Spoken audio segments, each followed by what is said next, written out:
Look at this, 2 book reviews in a row on 2 different days, if that makes sense. 2 days in a row with book reviews. There, that's a better way to say that.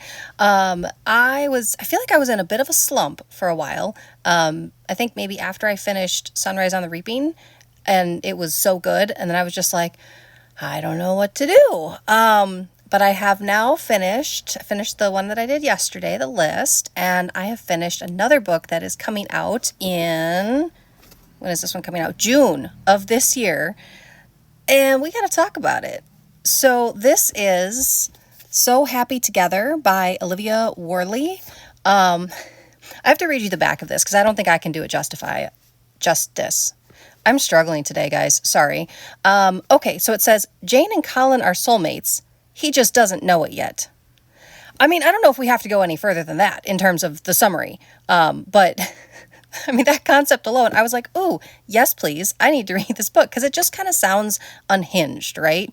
So essentially, Jane is 24 years old. She's living in New York City. She's having a hard time making it as a playwright. She meets Colin. Things connect. They go really well. They have 6 dates. And then he tells her he is not ready for a relationship. And so they break it off, or he breaks it off, really. But that's okay because she's like, you know what? He'll come back to me. It's okay. And then he starts dating Zoe, who is this like, I imagine her as like the bubbly Insta yoga granola. She's an artist, like just that super beautiful, popular, cool, effortlessly cool girl that is Insta famous. That is Zoe, and that's who Colin starts dating. Jane decides to start kind of working her way back into Colin's life, and it kind of culminates when she sneaks into his apartment and makes a discovery. And it says here, she makes a shocking discovery, one that will ensnare them all in a dark web of lies, secrets, and murder.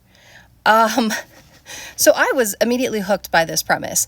And I will admit, I would say the first third of this book, I had a little bit of a struggle with motivation to keep reading. But I don't think that has anything to do with the book. I think it has to do with the fact that I was in a bit of a slump and life had gotten a little crazy. So I was just struggling to like get the motivation to do something that uses my brain power. I was looking for like, I just want to not use my brain at this point and just zone out. But I am so glad because in the last like 2 days, I picked this book up again and blew through the rest of it. And it was like the farther along I got in the book, the more frantically I was turning pages. It's like, I mean, you picture you're reading, you're like, yeah, wait, what? Like, that's kind of how I felt with this book. And it was just so twisty-turdy, and Jane is not a lovable character, really, kind of in my mind. She is a bit delusional, slightly deranged, but it's not like you don't hate her. I mean, I didn't hate her. I didn't find her really that annoying. To me, it was very clear that this is somebody that has some pretty significant attachment issues, and it just overly attaches to the men in her life.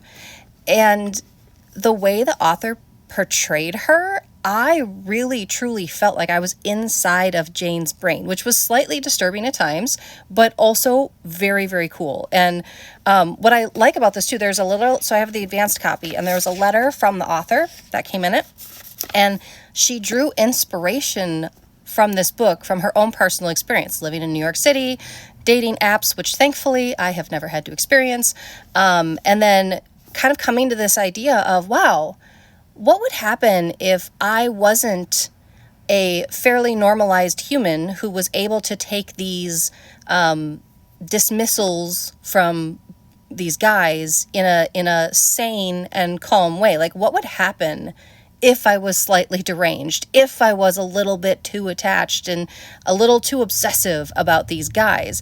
And that's where this book came from. So I really like that she drew from personal experience. And it's written to like, I truly felt like Jane was this full 360 human that we were relating to in a slightly crazy way. I apologize. Crazy is probably not the right way to say that. But she clearly has some issues. We'll put it that way. Understandably so, because there's some background stuff that you discover about her where you're like, oh, this is all making total sense now.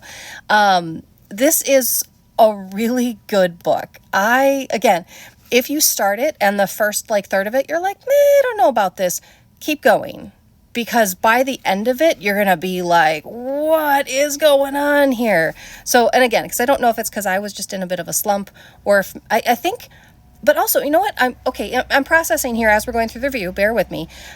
It actually makes more sense, because for those of us that have obsessive or addictive tendencies, if there's maybe some neurodivergence going on where you can kind of get deep diving into special interests and things like that, remember how you kind of start off with oh, that's cool, that's kind of neat, oh, I kind of like that, and then you look up one more thing and you watch one more video and then you watch another one and you're like, oh, and you just feel like you keep getting dragged in a little bit more to this thing, whatever it is, a person, a topic, a hobby, whatever the case is, and it kind of sucks you in. So it's really not that bad at first, and then it kind of gets more and more and more and more and more. And maybe that's just the way that my brain works, but that actually makes sense with even how this book is structured. So Olivia Worley, wow, that didn't even hit me to now. Congratulations, that's fantastic. But yes, this is coming out in June. I don't know if I have an actual date. If I don't, I will look it up and I will put it in the caption of this video. But the spine of it just says June 2025, but I know it's coming out in June. So I'll find the date. I'll put it in the caption.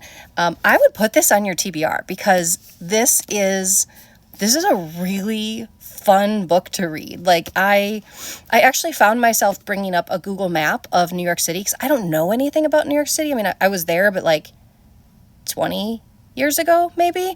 So I really don't know anything about it. And hearing about the places and where they were traveling to throughout the city, I wanted to bring up a map and see where is Green Point compared to Tribeca was one of them. So I wanted to see where it was. It was really a fun read, very enjoyable.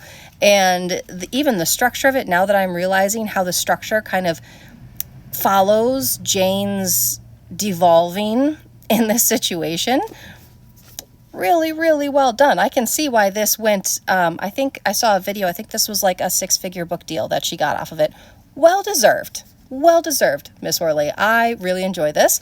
And even my daughter, just by the cover, my daughter was like, that's gotta be it's not a romance, it's a dark romance, right, Mother? I'm like, yeah, you nailed it. So here we go. So Happy Together by Olivia Worley. Definitely recommend it. And enjoy the dark kind of addictive quality of this book that will definitely have you whoa. Have a good day.